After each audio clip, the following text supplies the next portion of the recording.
menghambat pelaksanaan tugas dan fungsi PPKN dan seterusnya dianggap telah diucapkan adalah dalil yang tidak beralasan menurut hukum.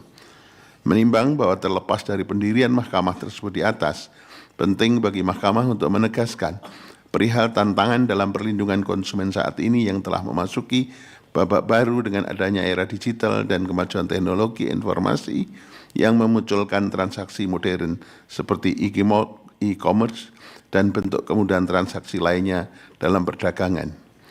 Kemajuan dalam transaksi jual beli tentunya harus jalan dengan aspek dalam perlindungan konsumen meliputi keamanan data dan privasi, jaminan standar mutu, barang dan atau jasa, kualitas produk, standar kesehatan hingga dampak terhadap lingkungan.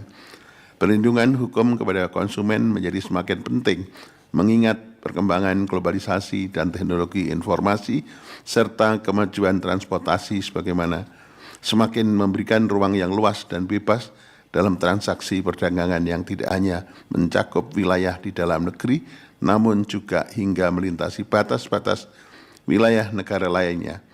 Hal tersebut semakin mempermudah akses masyarakat dalam memperoleh barang dan atau jasa yang dipasarkan untuk dapat dikonsumsi atau digunakan. Akibatnya, fenomena demikian sangatlah berpotensi menjadi konsumen sebagai objek aktivitas bisnis semata untuk meraup keuntungan yang sebesar-besarnya oleh pelaku usaha dengan mengesampingkan kepentingan dan keselamatan konsumen.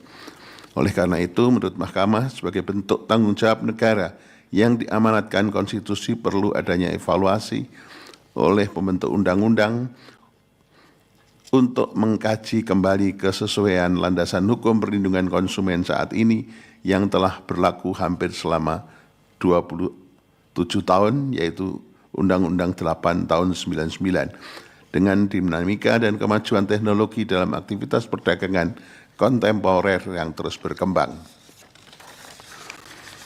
Evaluasi terhadap undang-undang tersebut perlu dilakukan secara komprehensif, meliputi mekanisme perizinan, pengaduan, pengawasan, penyelesaian sengketa, hingga kemungkinan adanya sanksi apabila dibutuhkan, yang keseluruhannya bertujuan untuk meningkatkan jaminan perlindungan hak konstitusional konsumen dan pelaku usaha dengan mengakomodir kondisi masyarakat saat ini sesuai dengan asas keadilan, kemanfaatan, kepastian hukum, keseimbangan, serta keamanan dan keselamatan konsumen.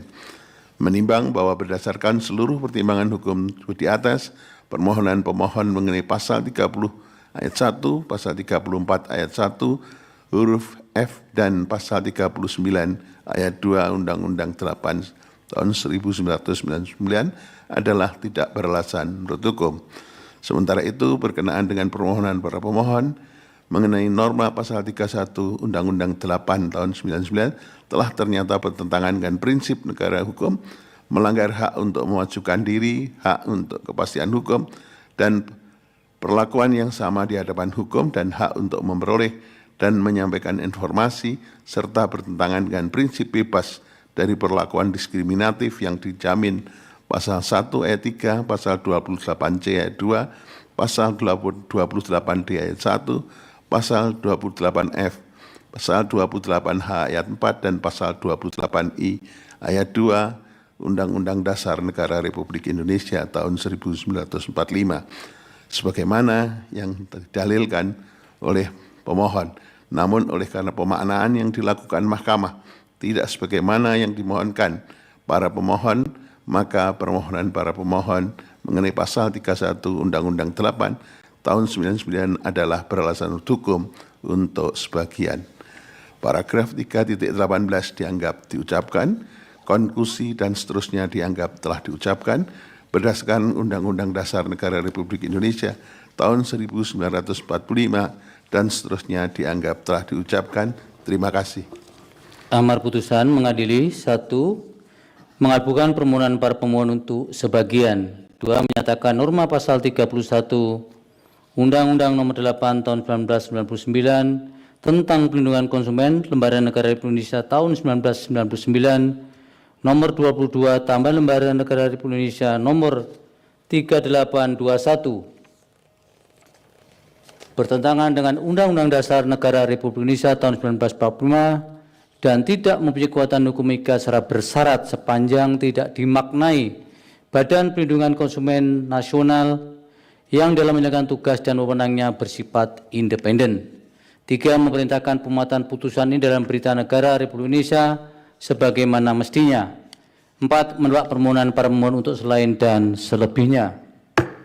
Demikian diputus dalam rapat penuntutan hakim oleh 8 hakim konstitusi. Nama-nama hakim dianggap diucapkan pada hari Rabu tanggal 21 bulan Januari tahun 2026 yang diucapkan dalam sidang plenum Mahkamah Konstitusi terbuka untuk umum pada hari Senin tanggal 2 bulan Februari tahun 2026 selesai diucapkan pukul 15:48 waktu Indonesia Barat oleh 9 hakim konstitusi yang nama-namanya juga dianggap diucapkan dengan dibantu oleh Jeffrey Porkonanta Tarigan sebagai panitera pengganti serta dihadiri oleh para pemohon dan atau kuasanya, Dewan Perwakilan Rakyat atau yang mewakili dan Presiden atau yang mewakili.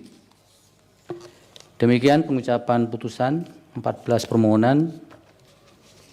Untuk salinan putusan akan dikirim pada para pihak melalui email masing-masing setelah persidangan ini selesai atau selambat-lambatnya 2 hari kerja setelah persidangan ini ditutup. Terima kasih untuk semuanya dan terima kasih untuk Yang Mulia Prof. Arief telah membersamai kita semua.